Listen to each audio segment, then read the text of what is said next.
So I'll kick things off and then people can sort of feed through as time goes on. So welcome everyone. Thank you for joining us this evening. My name is Tilly Smith. I am the Research and Engagement Manager at Generation Rent. I'm joined here by two fabulous speakers, Matthew Boulton and Tim Frome, who's going to be telling you all there is to know about deposits within a 1 hour session. I'm handing over to them in a second. If people could use the Q&A function when a question pops into your mind, please do refer it to the Q&A. We do have a chat function available, but if you could keep that to sort of just like talking amongst yourselves and thoughts, and then using the Q&A to ask your questions, that would be really helpful in just sort of feeding them directly to us. Yeah, so talking through deposits, and we're going to be starting off with Tim from MyDeposits. He's going to be giving us our first presentation. Take away, Tim. Okay, evening all. Thank you, Tilly. Thank you for that introduction. I do have a couple of slides that I'm going to share and talk through. 10-minute slot to talk about deposits. I'll do my best to summarise in that period, but we've got the Q&A period afterwards as well. So yeah, I have the opportunity to ask some questions as well, and I'll do my best to try and help with those. But yeah, so this is the Renters' Rights Awareness Week. This session is about getting deposit back, but I think it's also helpful really for everybody to have an understanding of the tenancy deposit protection, bit of background and a bit of understanding about the different schemes, then also sort of how to access the schemes, and also what you might do prior to accessing the schemes to maybe not even have to use the scheme. So a little bit of information about all of those things. So I will start with a bit of a background on tenancy deposit protection. So this has actually been in place since April 2007. Tenancy deposit protection came about under the Housing Act 2004, which actually made quite a lot of changes to the private rented sector, and was brought into play really when renting started to become a much larger thing than it had been previously, for various reasons. But yeah, the deposit protection legislation got enacted, and that set up the deposit schemes, and the basis of that really was to try to prevent issues with the return of the deposit having to go through court, because before the deposit schemes were in place, if a tenant was not happy with the amount of the deposit they were going to get back, their only option really was to take the landlord or the letting agent to a small claims court for the amount of their deposit back, and that really wasn't seen as equitable for many reasons, but there was enough evidence to suggest that the deposits, and as I say, they've now been in operation since 2007, and I've not got this on my slide, but there are around 4 million deposits protected across the three schemes now, so that's a lot of deposits that have been protected, or are currently protected. But if you think about all the years since 2000, all the deposits since 2007, we're talking millions and millions of deposits that have had to go through the schemes. But really, the actual product, the reason for the scheme, is to deal with a dispute at the end of the tenancy. So if the tenant is not happy with the return, they can raise their issue with the deposit scheme, and the deposit scheme will deal with it. So going on to, well, actually, so I've just put the logos of the three schemes here. So MyDeposits, we are one of the government authorised schemes. There's also two other schemes in England and Wales. That's the DPS and the Tenancy Deposit Scheme. To give you a bit of an understanding, if any of you have had experience of dealing with tenancy deposit protection, the DPS is the main custodial scheme. So with that scheme, the landlord or the agent actually pays the deposit into the scheme, so it's a bit like a bank. The Tenancy Deposit Scheme, the TDS, they're the biggest insurance-based scheme, and they are mainly dealing with agents. So if you've actually had to use a letting agent to set up your tenancy, they're the biggest scheme for that type of protection, whereby the agent will still hold the deposit themselves, but they protect the deposit with that scheme and pay a fee. With MyDeposits, we're actually kind of a nice cross-section of both of those type of schemes. So we've got insurance and we've got custodial, but we have a much wider spread across both of those type of schemes. So we're not dominant down one type or the other. Understanding how the ADR process works, so what would you expect at the end of the tenancy is a bit of negotiation between the parties, or you'd actually use the release process if your deposit's protected with a custodial scheme. Once you've either tried to do a bit of negotiation or you've gone through the release process with the custodial scheme, the tenant, as a tenant, you're able to actually raise a dispute with the scheme that you're using, and as part of raising that dispute, what you do is set out the issues as you see them, and you may not always know what the issues are at that point. You just haven't got back the amount of the deposit that you're expecting. So what you can do is you can set out how much of the deposit you want back and the reasons why, and you can also, if necessary, provide evidence at that point. What then happens is the notification goes over to the landlord or the agent, and they would be expected to provide their response to that and explain why they are withholding any amounts from the deposit, and they should also be providing their evidence. I can't speak for both of the other schemes, but with MyDeposits, what happens at that stage is a case assessor is looking after the case, so they're looking after the evidence gathering process.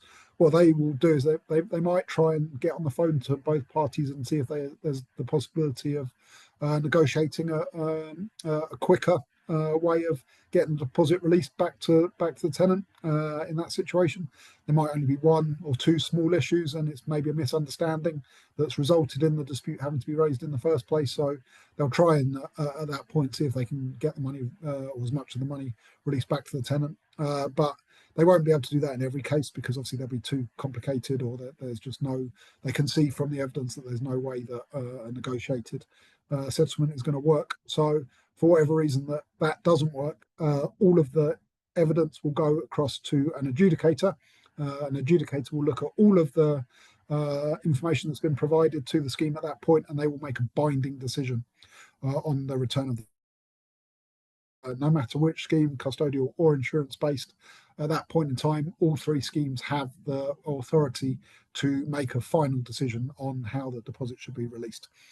So you understand some of the timescales involved in this process. At the end of the tenancy, the tenant should wait 10 days really from the end of the tenancy to make a request for the return of the deposit, because that gives a bit of time for the landlord or the agent to do a checkout report and have a look and see whether they want to make any deductions from the deposit. You need to be a bit reasonable around that time period. But then once that time is up, you're able to say raise the dispute with us and the other two schemes. They'll have a look at it, and if that dispute has been accepted, there's that evidence gathering process, which should really take no longer than 20 working days.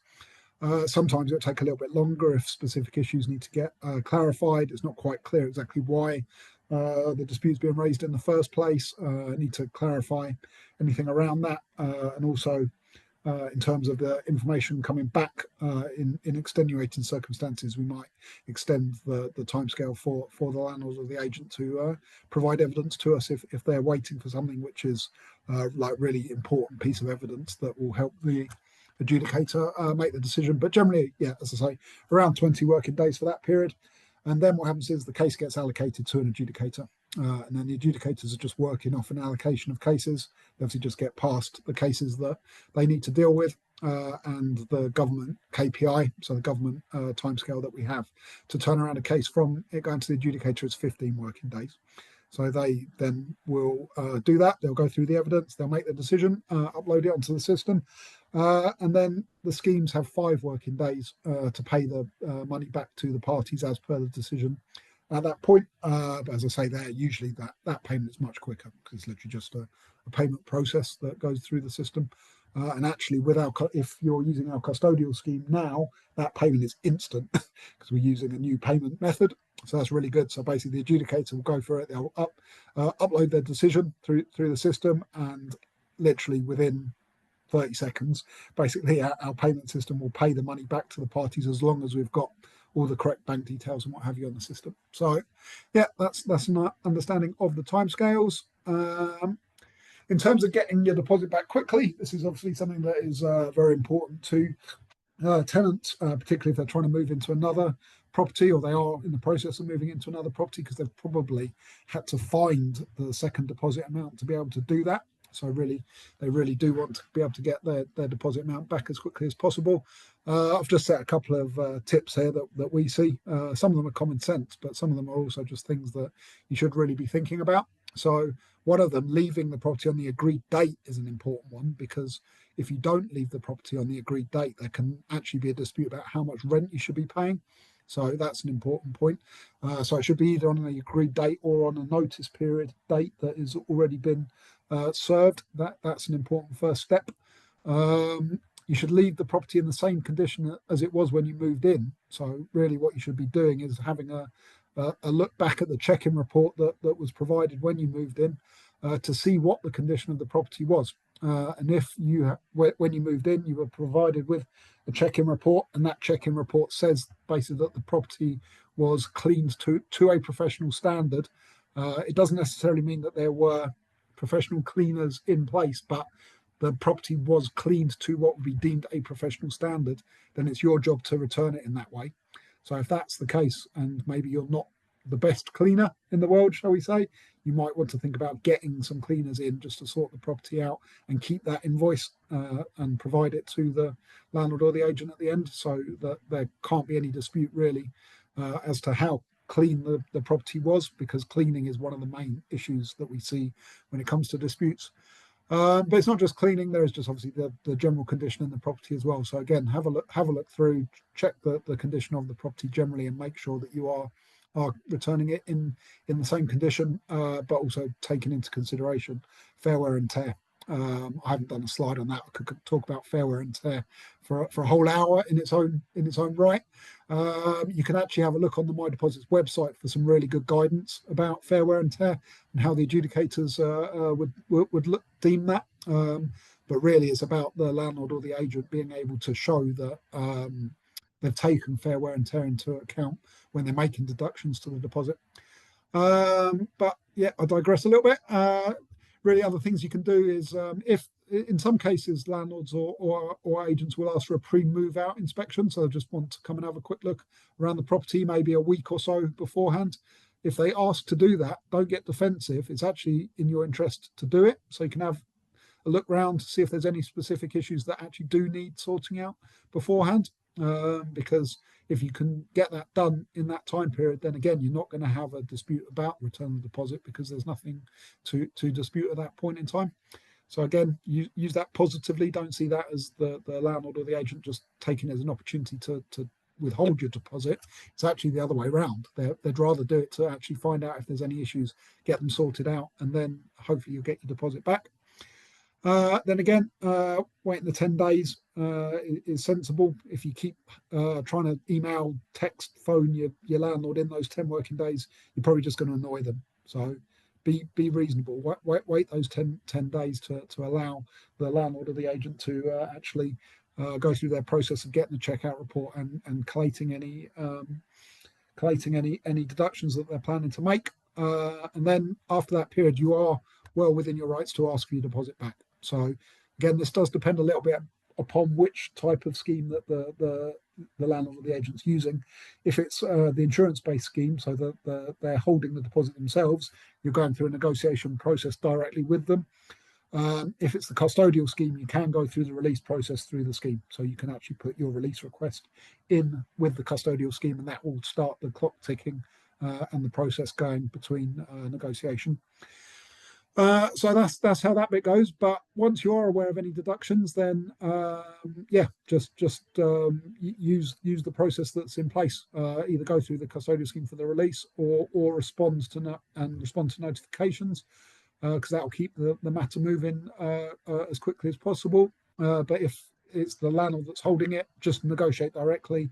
Be reasonable, really, where possible, to try and prevent a dispute. But you are well within your rights to be able to raise one if you're not happy with the deductions that are being suggested, or basically the landlord or the agent's not in contact. They've just gone a bit radio silent after that time period, because sometimes raising the dispute actually does get them to the table, so to speak.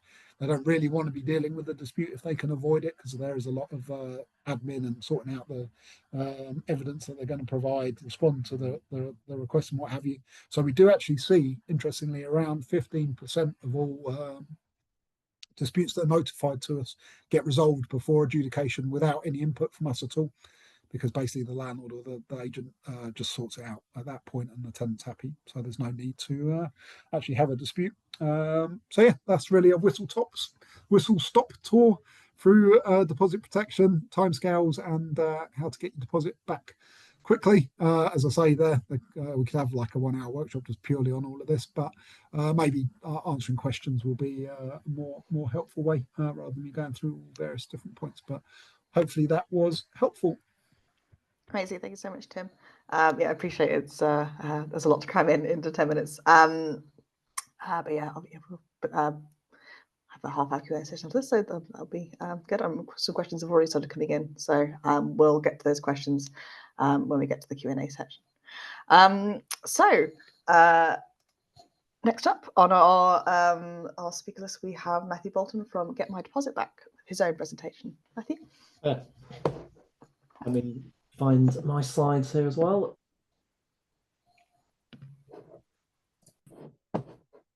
So, can you all see that okay? Yeah. Yeah, perfect. Brilliant. Yeah, so I mean, I think there's probably going to be a bit of overlap between myself and what Tim's kind of covered. I'll try and speak, I guess, a bit about generically on things that kind of cover all three schemes, I guess.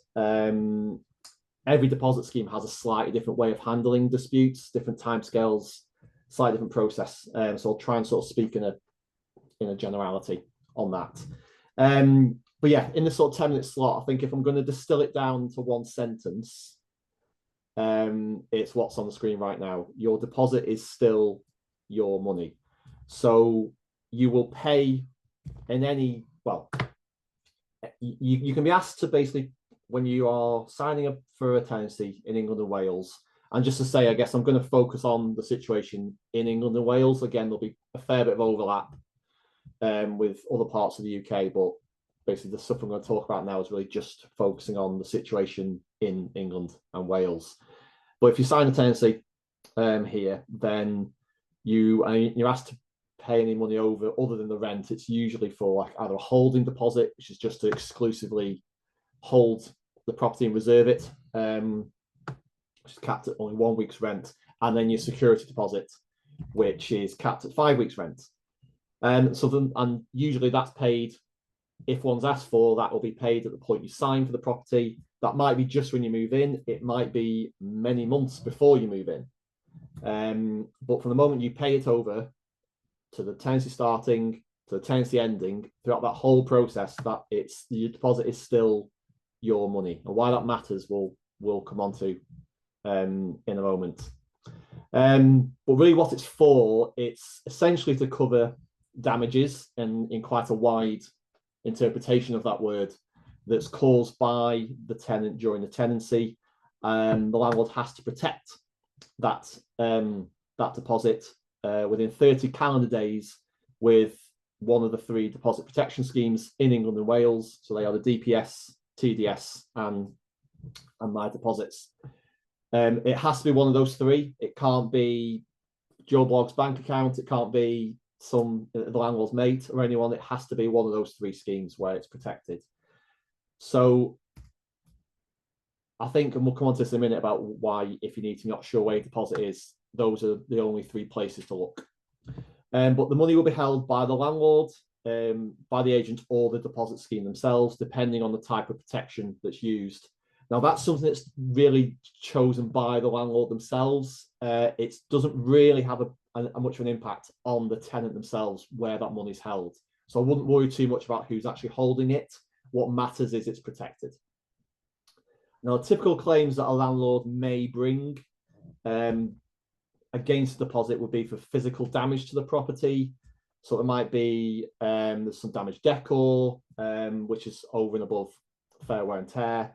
So any sort of light scuff on the wall, you've been in the property maybe a couple of years and there's a light scuff on the wall that's a common area that people sort of brush their arm by, you're probably not gonna have to worry about something like that. But if a hammer's gone through a wall and you've got a big hole in your bedroom wall, for example, that's going to be an issue. So any physical damage caused during the tenancy, and also if there's been a deterioration in cleaning, that's probably the most common type of claim that a landlord can make. The majority of the cases we see involve a cleaning claim in one form or another. And an unpaid rent is also one that can come up from time to time. As Tim said, but the best way to avoid that is again to move out, to make sure that you've moved out and return the keys when you were supposed to. Now the fair wear and tear allowance, again, yeah, I agree with Tim here. We could easily cover an hour on on how the fair wear and tear allowance works. I think if you're going to distill it down quickly, it's just basically the natural use of the property. So if you just use the property normally and like the carpets have worn as they naturally would during a tenancy, the decor's worn as it naturally would during a tenancy, that's what your fair wear and tear allowance is about. It's about if you've used things reasonably, they're probably going to, any wear or issues are probably going to fall within that allowance, and you then can't be charged for that. You are entitled to use the property, you're entitled to walk on those carpets, so there will be some fair wear and tear at the end of a tenancy. You will not be returning that property in exactly the same condition it was in when you first moved in, but you do need to return it as clean as you found it. There is no fair wear and tear allowance on cleaning. So if there's been a deterioration in cleaning from between the start of the tenancy and the end of the tenancy, you can be charged for that. So if you just make sure that when you're moving out, you are checking how clean the property was in the start of tenancy evidence, and that's your target. If you reach that, if you return it as clean as you found it, you can't be charged for cleaning.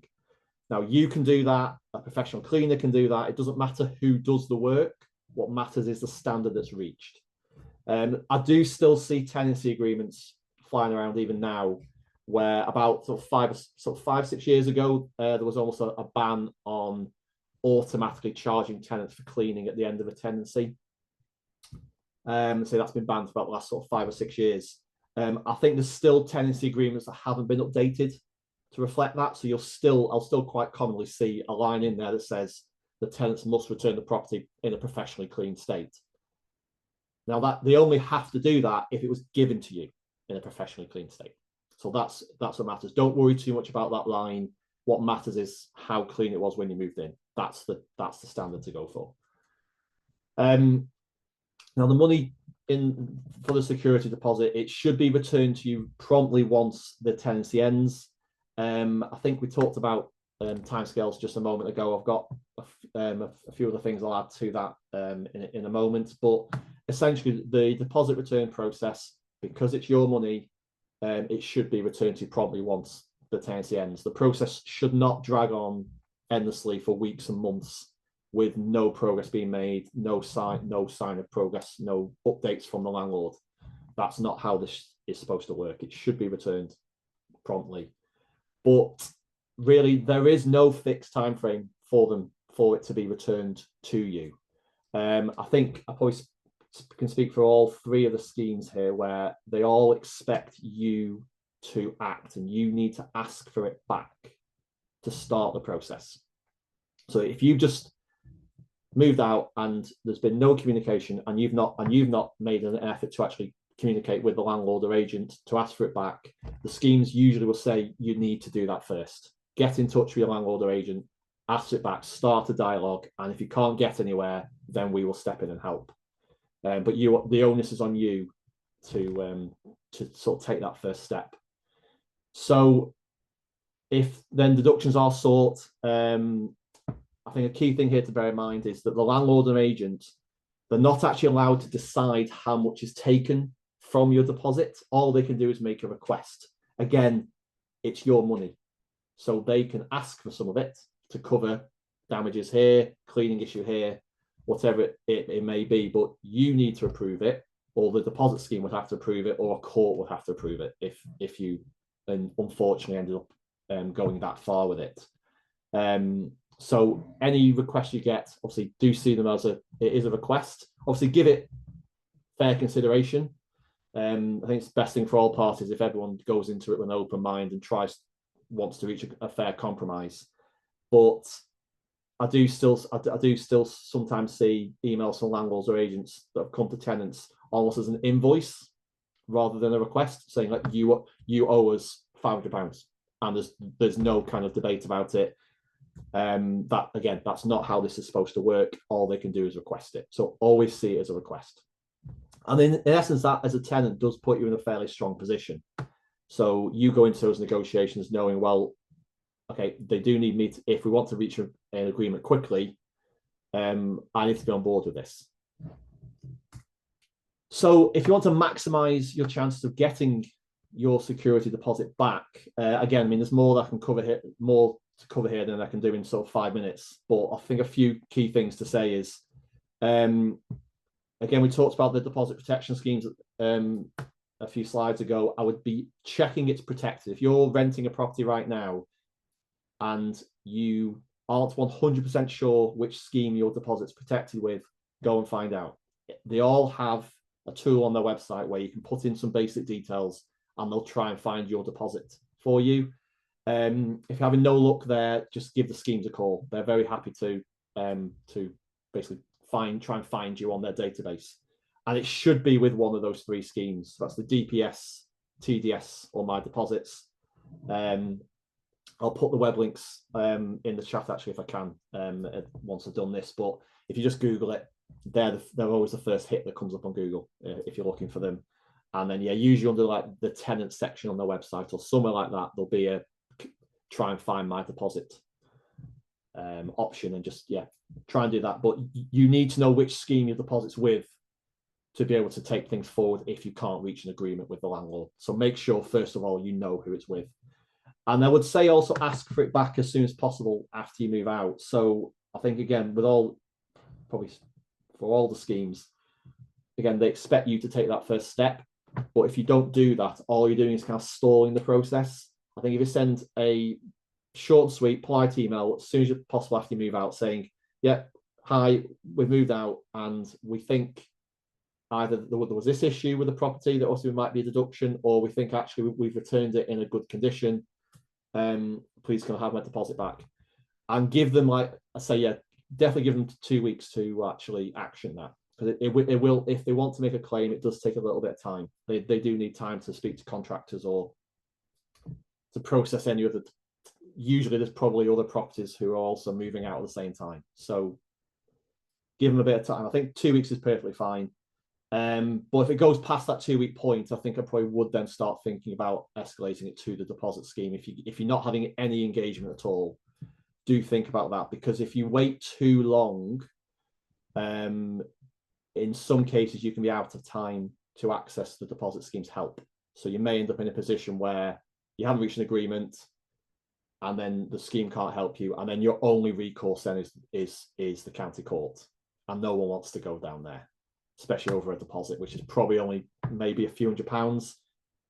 No one wants to go to court over that, over an issue like that. So get in early, I think, is generally the best advice. Don't take your landlord or agent's advice on their entitlement to your deposit. I do some are great. Sometimes the landlord or agent can be quite aggressive when the tenancy's up, and will be quite aggressive in terms of what they think they're entitled to. Yeah, I wouldn't be. They're the ones who are going to benefit. So obviously they're not an impartial party here. Absolutely make use of deposit scheme arbitration. It's there to help you. It's something that's provided by the deposit schemes to you as a tenant. So do make use of it if you need it. Tenants who do escalate cases, who do need to, generally have a very high success rate in reducing claims. So again, doesn't matter what your landlord or agent are saying, you might actually be in a stronger position than you think. The deposit scheme procedures actually do dictate that tenants can't be charged the full replacement cost for any item that's damaged during the tenancy. This is usually because of your fair wear and tear allowance, and also there's this concept of betterment, which is basically your landlord can't, if say you had a dining table that broke during the tenancy, it was always going to be a used dining table at the end of the tenancy in any event. And if you end up if you're then charged for a brand new one, well, the landlord's getting a brand new table at the end of the tenancy, they're not entitled to that. They might be entitled to a contribution from you. That's a different matter, but you don't. I guess the one thing we probably see landlords get wrong here most is charging the full cost of redecoration, the full cost of replacing something, the toaster or a table or chair, whatever. They're not entitled to that. They're only entitled to, say, a contribution at most, even if the tenant is responsible. So always bear that in mind if you're going into any deposit dispute. And you don't need to accept your landlord's claim to get back the rest of your deposit. Again, coming back to my point at the start, the deposit is still your money. So if you have a £500 deposit, the landlord wants £200 for cleaning, they should be returning the rest of that, the £300 that's left, to you straight away. That is your money. That should be returned to you. If they won't do it, then again, the deposit scheme will do it for you as part of their arbitration process if you have to go down that route. So either way, you are entitled to that money back. So very quickly, what to do when you move in. I think the inventory is probably the most important document, I would say, from a tenant's point of view in defending against claims. So scrutinize it, make sure it's 100% accurate, write all over it by all means to amend it if there's stuff in there that isn't accurate. Take your own pictures as well. But yeah, check inside the oven, check under furniture, check under the mattress cover. These are all really common areas that come up in these disputes, and then just return your comments promptly to the landlord or agent. And if you do it by email, then you've always got a copy, and then you shouldn't be liable for any pre-existing issues. Also, I'd recommend taking pictures of your gas and electricity meters. There's plenty of tenancies now where your gas and electricity may be included as part of the rent. So it's important that you've got a sort of line in the sand of what it was when you moved in, so that you can compare that to what it was when you moved out. I could talk for easily an hour on this stuff, but yeah, I will stop there, and obviously we'll come back. We'll probably come back to some of these issues in the questions we've got to come in the Q&A. Brilliant, thank you so much, Matthew. Excellent. Well, the questions are already flooding in, so we'll dive right in, shall we? First question of the day: a deposit was taken, and then I received a Section 21 notice, and it was hard to prove a deposit was taken as I didn't withdraw the full amount from the bank.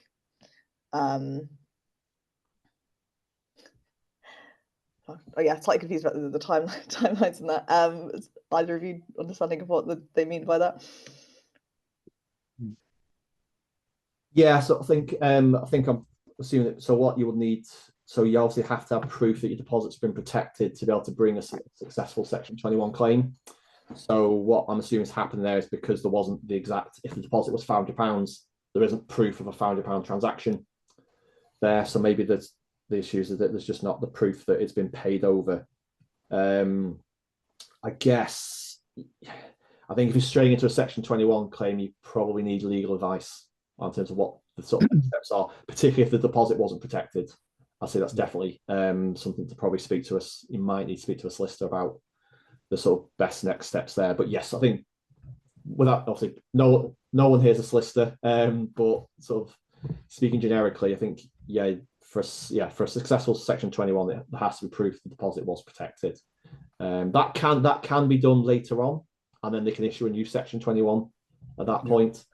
But yes, I think that's it's a given that has to be done. They can return the deposit to sort of negate any issues around that, and then serve a new Section 21.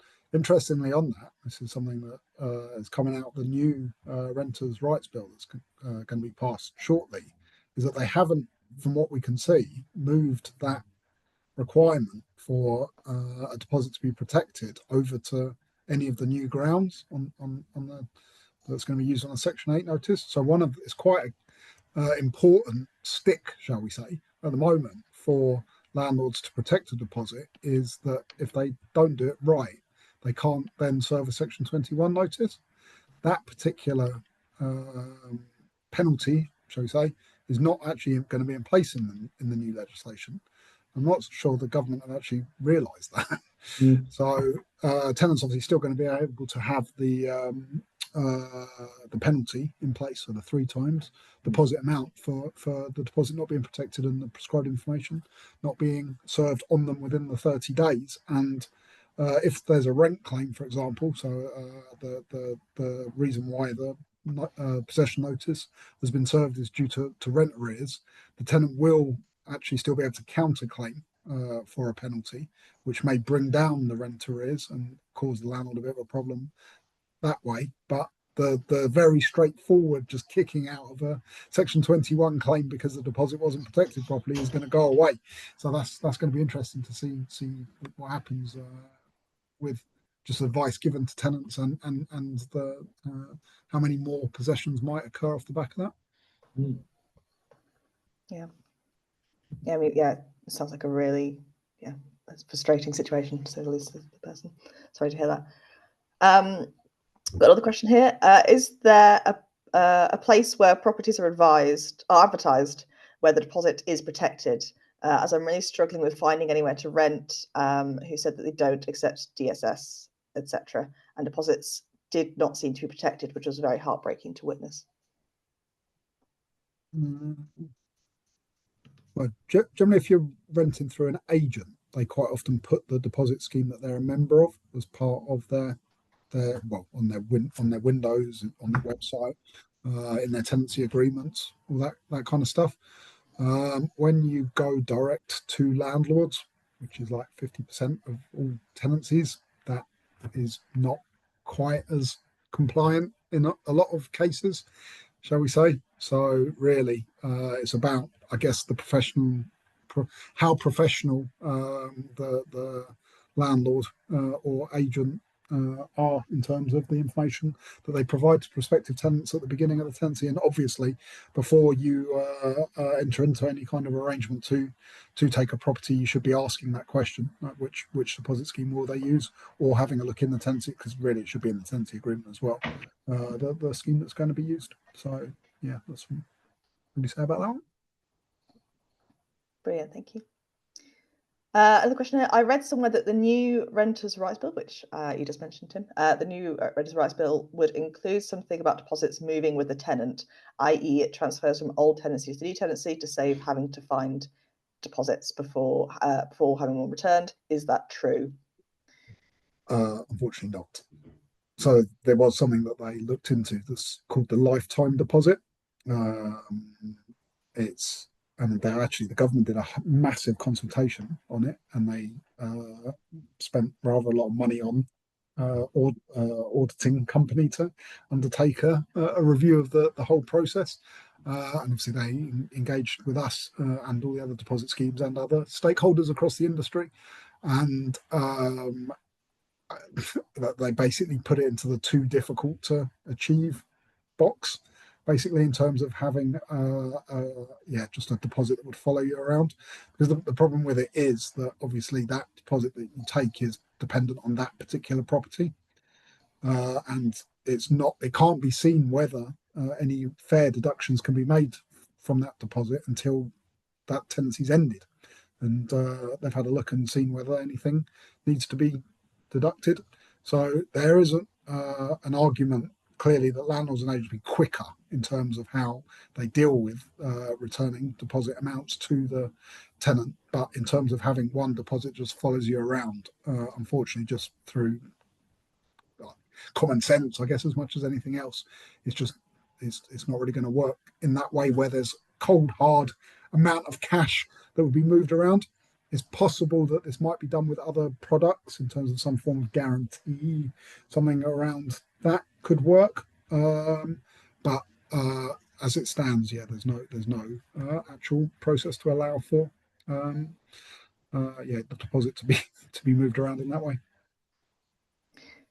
Brilliant, thank you. It's worth mentioning that at Generation we are campaigning for a passporting scheme for deposits. There will obviously be various practical things that we'll need to work through with that as a campaign, but I'll be sure to send the campaign information to everyone signed up to here. Sorry, I was just going to ask you Tim actually a question on this actually, if I can.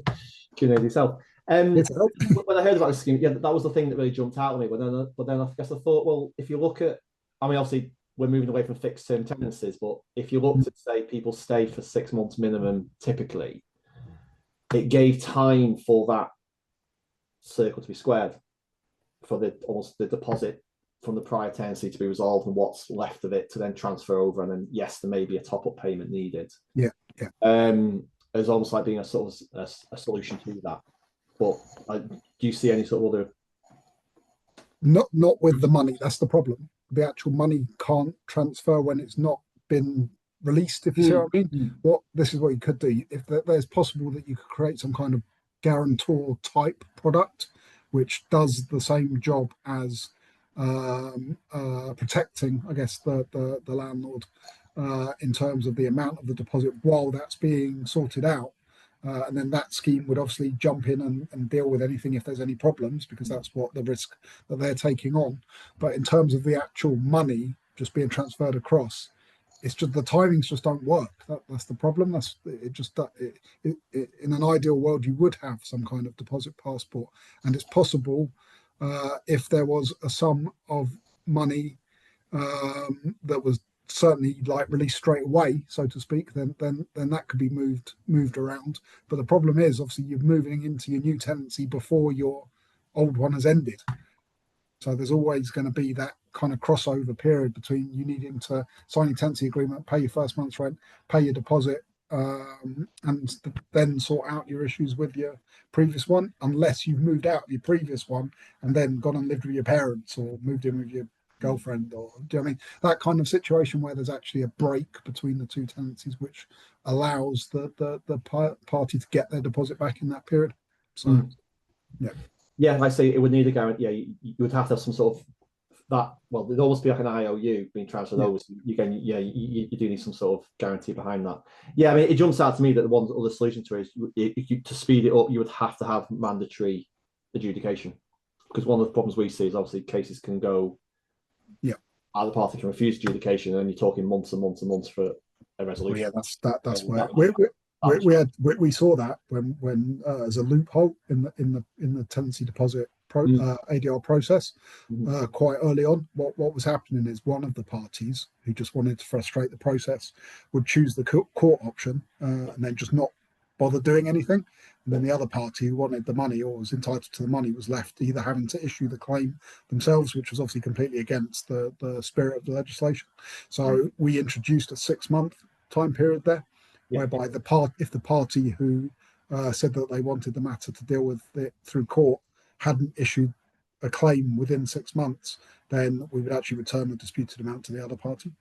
I noticed actually TPS have just reduced that to 3 months as well. I've noticed just. It was just had some cases this summer where they've gone down to 3 months on it. I think that's again it's because, and then you're getting close to what it might take for adjudication to happen anyway by the time it's evidence and that. So actually it takes away that frustration, hopefully. Anyway, sorry, I realised we're. It's all very interesting and important discussions. We've got a question here. So my landlord held back £200 because the hedges in the garden were a bit overgrown. I hired a professional to clean the house and clear the garden. Is that fair?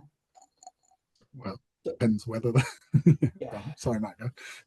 Yeah, I'm gonna say it's again. It comes back to what I said earlier in the talk. It's just about what the situation was at the outset, and just is there a deterioration with anything in the garden? You're allowed almost like seasonal variations. So you expected the hedges maybe going to be a bit leafier, or maybe a bit bigger in the sort of later summer months than it would be in the winter, for example. So there's a bit of seasonal variation. It's not quite like for like. But it depends completely on what the state of it was at the outset, and what the evidence says the state was at the outset. So if you've got pictures from the start of the tenancy and they're time stamped and they show that you've returned it as neat and tidy as it was, then you can't be charged for that. The question here, I did expect this question would come up, so I'm glad someone's asked it, although not glad that obviously it's happened. It may have happened to them. What if I check the 3 schemes and my deposit is not protected? What can I do as a result? Okay, take this, Matt. Yeah, sure. So basically,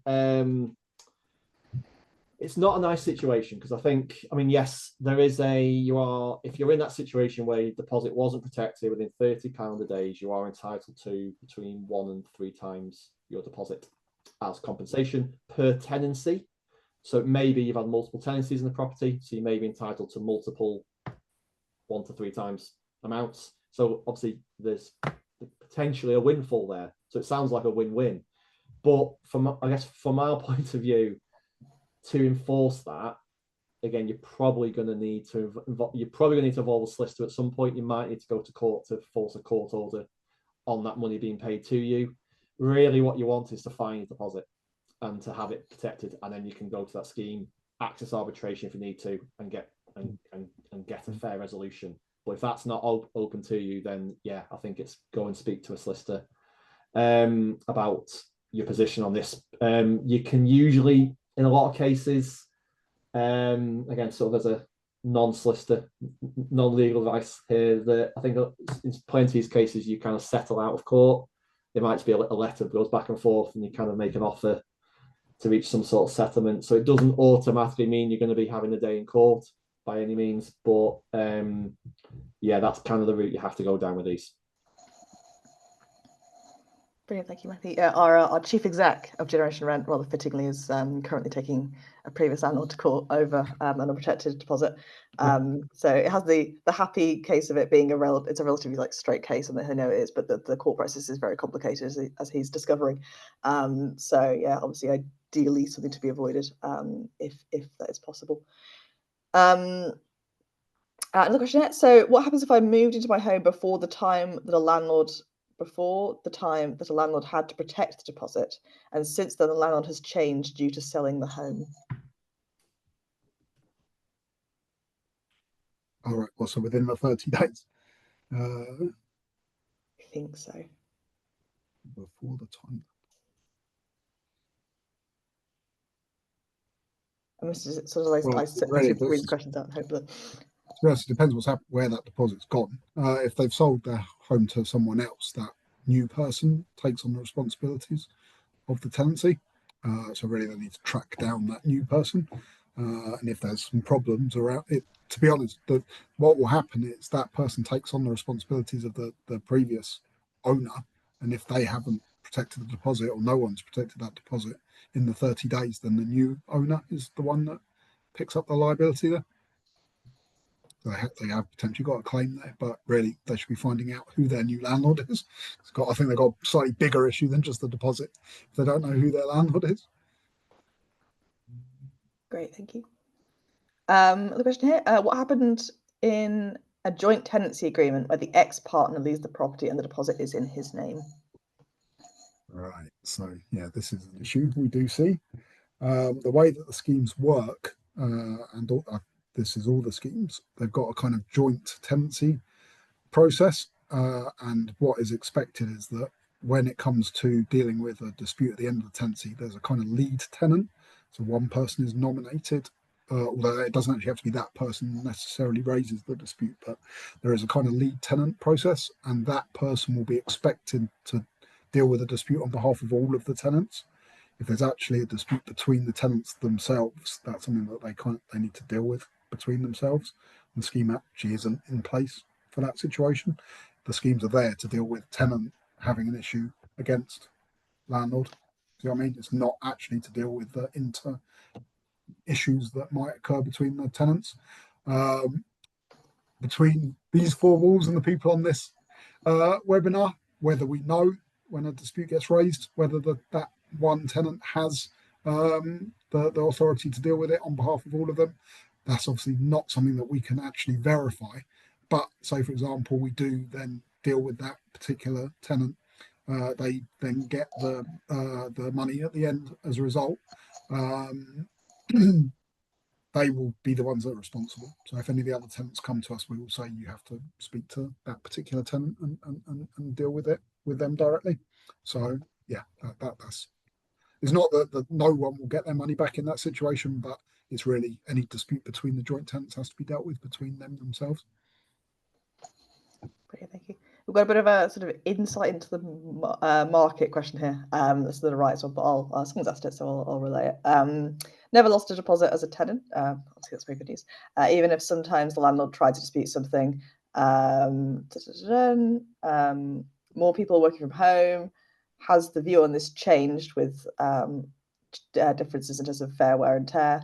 And the second question is, UK has one of the lowest quality standards among OECD nations. Have you seen signs of that improving? I don't know if you'll have an insight into that second part of the question, but yeah, you're very welcome to have a think about it. It's a good point about fair wear and tear, more working from home.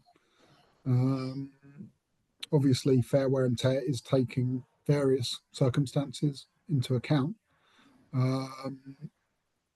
Arguably, well, what actually happens, obviously, when a lot of these tenancies started, they wasn't working from home. So this was obviously a COVID-related phenomenon, shall we say, which has continued afterwards in some form. At least most people working a couple of days from home if they're office workers. It's not actually something in terms of the dispute, not something we've seen so much. We haven't seen people claiming more, for example, because of more condition-related issues in the property, which could have been caused as a result of people being in the property more. But it's certainly something to keep an eye on, and whether we need to update guidance, I think, on fair wear and tear. A lot of tenancies actually make reference to the fact that the person or the tenant cannot use the property for business purposes. But I don't think that I mean, there's obviously a bit of a grey line between whether just working from home in your office job or using the property for business purposes is quite the same thing. That has not been tested as far as I'm aware. Could be an interesting case for a firm to take on and get some definition around that. But yeah, I think that's it's a good question actually. But yeah, that's the current situation that we have. I think I probably can think of one case I've had in probably, I don't know, about 2 years ago, where this came up literally in the tenant's defence that they had switched to exclusively working from home, having previously not been at all. And I think it was commented on by the adjudicator. And I think from memory, they did that. There was some allowance made. I mean, I hope Tim doesn't mind me saying, I think you will find that every adjudicator, there's a range of answers on what your fair wear and tear allowance is. So it's not like, oh, it's always £50 in this case or something. So I think it's kind of, you've been within that range anyway. And if you are raising that as a point, it can be one of the factors that's considered. But yeah, it's a little bit of a woolly definition anyway. But I have seen it come up rarely. But yeah, it's an interesting point of whether it actually is does need to be, like, as Tim said, spelled out in the guidance more. Yep. Brilliant, thank you. To comment on sort of the second part of the question about standards improving, I don't think we've seen any radical change in the last few years in terms of the quality of people's homes. Obviously, not only does the UK have England have the worst housing stock in Europe, I think. Private rented homes are the worst of that worst housing stock. We are seeing some changes in the bill, the Renters' Rights Bill, with improved standards. It may take a while to come in, to be completely honest. Things aren't going to change overnight, unfortunately, but we might be seeing some improvements over the next sort of few years. Yeah, I think the ombudsman's the big one there. I mean, I think it's going to come down to the crucial thing is going to be there is how sharp are the ombudsman's teeth? Like, are they actually a legal sort of? Do they have the legal power to enforce decisions, or are they just advisory decisions? Because you can have ombudsmen that are one or the other. And I think if it's one that can just give a view, it's not going to make a big difference. They're going to have to be one like the Financial Ombudsman Service or something like that, where they can make a decision and it's binding. For this to actually make a difference. But yeah, I think that it's what the penalties are if the landlord does not comply with an ombudsman decision. That's the key point here. Yeah, So an ombudsman can make any decision he wants. It's what how you enforce that particular decision is going to be the interesting part with the landlord ombudsman. Mm-hmm. Brilliant. We've got 2 more questions here, and I think that we have enough time for 2, so we'll whiz through the last 2, and then we'll do the sort of wrap up, and then everyone can go home to your dinner. What do you mean about having multiple tenancies in the property and potentially getting 3 times deposit? Is that at every renewal of the tenancy? So yes, so basically, if you're in a house, 1 fake street or something, and you have had a 1-year tenancy fixed term, and you've renewed again, and you've renewed again, each time that is a new tenancy. So if the deposit is supposed to be protected within 30 days of the start of each of those tenancies. So if you've had a deposit that's not been protected throughout all that, then yes, you are, again, from a non-legal view, is you should be entitled to that 1 to 3 times compensation per tenancy. It's not about per property. Brilliant, thank you.